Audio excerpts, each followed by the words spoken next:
Um, well, the first thought that comes to mind, really, to be able to develop leadership is to step out. It's going to sound trite, but to step out and lead. And I would say, and the best way to do that is to volunteer, is to find opportunities in your community where you can help out. For instance, when my daughter was little, I had grown up. I had been a Girl Scout growing up, and so when my daughter was 7 years old, 6 years old, it was like I wanted her to have that same experience. And so I went to the meeting, and they're like, "Okay, well, yep, we're happy to do this, but we need someone to lead the troop." And I'm looking around the room, and no one's raising their hand. And I'm like, oh, shoot, I want my daughter to have Girl Scouts. Okay, I will be the leader. So I volunteered. And it was a lot of fun, a lot of work. But it really did help me because of the fact that I think number one is just being willing to step out. Sometimes we've got to step out of our comfort zone and to do these things. When you can, that's look for opportunities. And then the other thing would be to work with a mentor. Find someone who has those leadership qualities that you want to be able to embody, and ask them for help. And follow them or emulate them, because that is going to be a way that you can also develop your own leadership skills. But I think really it's the best way to lead is sometimes just to kind of get out there and just start doing it, and know that you're going to make mistakes, but you'll learn from those mistakes, and then you'll continue to get better. Yes, and we have to lead with objectives in mind. And this is another reason why we have this show, Millionaires in Training, to be able to emancipate the minds of the people, to change their mindset so they can be able to be more learn-centered, to apply those principles in their lives, and to stop internalizing certain voices of negativity. Watch what you think and watch what you speak out of your mouth as well. Oh, yeah. And to align yourself with the right type of people as well. We always talk about that on the show. And so we have to protect our mindset, but we have to educate, we have to empower ourselves through education, and to have those type of people in your life that will be the best role models to help propel you to the next level, but be open and flexible in your mind to learn. And that's type of sum of your knowledge. When you have those type of beliefs, and even the beliefs of yourself, and you watch your thoughts, it truly can open up so many things and opportunities in your life. Yeah, I absolutely agree with that, because definitely when you are not thinking the right way, it can really lead you astray. Oh, I made a poem there. Didn't even mean to rhyme. But yeah, it's when you can just keep focusing on having empowering thoughts, having good thoughts, and maybe you need to practice affirmations, or something if you find that you are struggling with that. But yeah, it makes so much difference. I mean, I start my day every day writing down 10 things that I'm grateful for, because that helps me to sort of get into that mindset where I am a more positive person, because already I've just thought of like, wow, these are all the great things I've got in my life. So let's, go out and do it. Yes, and that sets the course of your day, what you do in the morning time. Even when you go to bed, before you go to bed at night, write some things down as well. And it tends to, as you're sleeping, you're able to have more positive, even your mindset when you're sleeping and you're waking as well. And so what you're sharing with us, Ms. Rand, is tremendous. And that's the kind of compelling insight into character that teaches us how great leaders are fashioned and forged. Yes, absolutely. And you are an internationally known leading expert in Internet marketing, and you are a contributing author of 3 best-selling books. Also, you were a featured leading expert on Central Florida News 13 TV. What can you share with the listening audience on how one can reach this momentous feat? Well, it comes from really putting yourself out there, being able to, we talked about consistency earlier, so about being if you're going to be on social media, being out there, developing relationships. I mean, that's key as well, is making connections with people. I've been a member of several networking groups over the years, and so I've been able to connect with people in person as well as online, because when you develop relationships and people get to know you and like you and trust you, and then they will be more open to sharing opportunities that might benefit you. And then that's the other key, is to be open to opportunities, to be able to have your eyes aware, open and aware, so that when something comes by, you take that opportunity, you nab it. I mean, one of the ways that I got onto the first book that I ever was a contributing author to, the reason I got in there is because I subscribed to a service called Help a Reporter Out, and they would send you a daily email, and there would be things where people were looking for people to contribute to a book. And so I, wrote back right away. They say when that email comes in your inbox, you need to respond right away. You don't wait, because there's going to be lots of people who are going to be responding. So you take advantage. You act quickly and grab those opportunities when they come, and then you get rewarded for it. So so I'd say being out there, developing relationships, and then being willing to take action when those opportunities come by, because if you don't, somebody else will. Yes, and that is the type of blueprint that let us be successful architects of peak performance in our lives.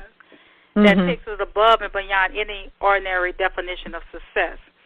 And Mrs. Rand, I appreciate your altruistic spirit, because honesty is the bedrock of a good relationship. And so what you are sharing with us, it tends to allow us to think even more. This shows us even the existence and the essence of who we are. When we listen to your story and your journey of your life, it really empowers us. It makes us think even more of how we want to be centered in our life, how we want to make even a better change in humanity like you have. Yes, and so that's truly remarkable, I must say, truly remarkable. And you also, having that teamwork to make the dream work, that we must not only manage but lead by providing a living example of what it means to succeed. Yeah, absolutely. Yeah, you can't do stuff on your own. You really can't. Not for very long. I mean, if you want to be able to grow your business, you've got to be able to have people helping you. Whether it's either directly in your business or other resources. But I firmly believe that having a team of people on your side is the key to being able to be as successful as you want to be. Yes, and we have to lead with objectives in mind. And when you have that, and have develop the useful content like you have, it tends to boost productivity. And even showing appreciation. And like you're saying, when you get an email, you respond quickly, and being organizing your life, organizing your thoughts as well. Yeah. Yeah. And so it will pay off for you if you continue just to be consistent with it. Absolutely. That's the key to success, and I think in any area of our life, even business or personal, is to be just keep doing it. Right, and even as a writer, I tell people you have to read, and you are a writer. Yeah. So when you write things down, it tends to pull things out of you, and that creativity tends to unfold.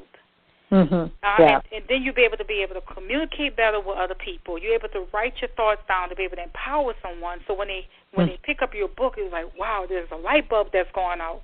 That I can apply this to my life, and it could be life changing. Because what you're sharing with the listening audience is truly life changing. Of the strategies, and you helping business people to be more successful, so they can have that better quality of life that they so rightfully deserve. Yeah, I appreciate the opportunity to share my experience. Because especially if I can help people to, kind of avoid some of the mistakes I've made along the way as well. That's my intention. Yeah, bringing them more into nurturing, learning, type of community of environment that you are bringing them into. And then you also are transforming and educating and inspiring the world by your journey and your testimony as well. And Ms. Rand, can you give us an example in your life where you were able to gain from the pain by turning a situation of adversity to your victory in your life? Yeah, I can definitely do that. It's, sorry.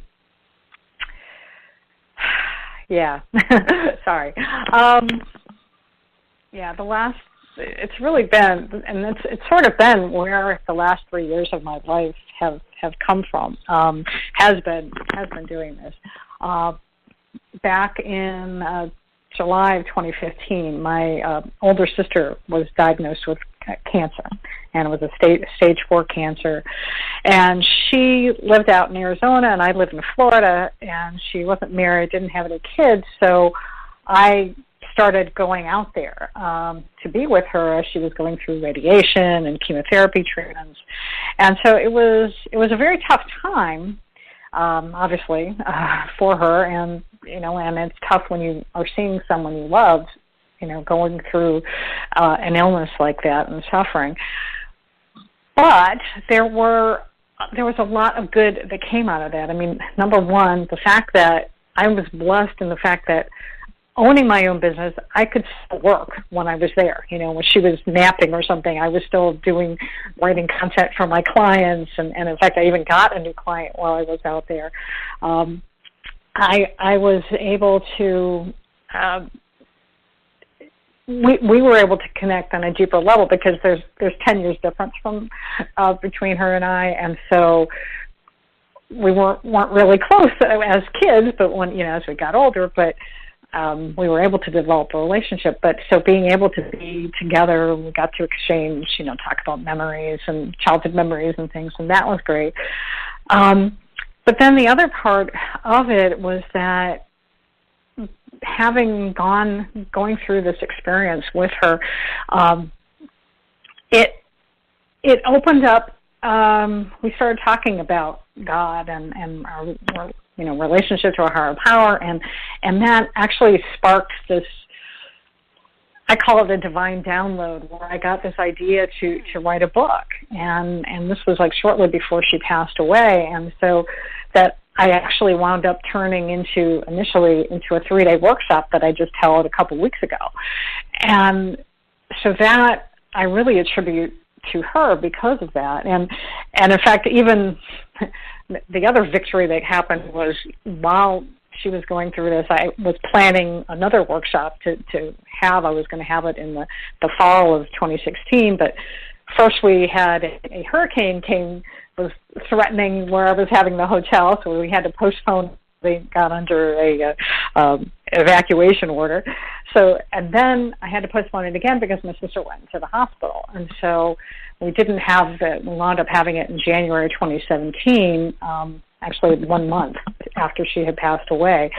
But the fact that I was able to still have that workshop, I still committed. I had people come,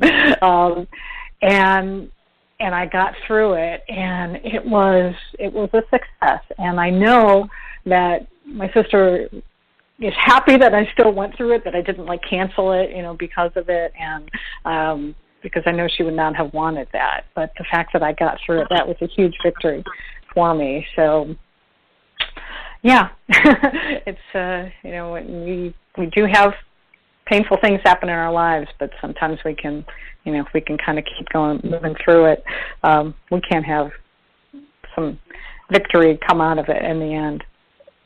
And may God continue to be with you and your family, because I'm a true believer that we can gain from the pain. And through pain, there's purpose, that there's no valley too deep or no barrier too high to overcome. That God has a way of converting this painful moments, experiences in our life into His instrument of grace. And so you are showing us that you took that pain and you made it into a purpose, because so many people are dealing with daily influx of problems and issues in their life. They don't know what direction to go in. But we need someone to give them the tools and the strategies and show them so they'll be able to permeate their heart and their mind and their soul. And this tends to bring a sense of catharsis. And someone hearing you that lost a sibling or lost someone close in their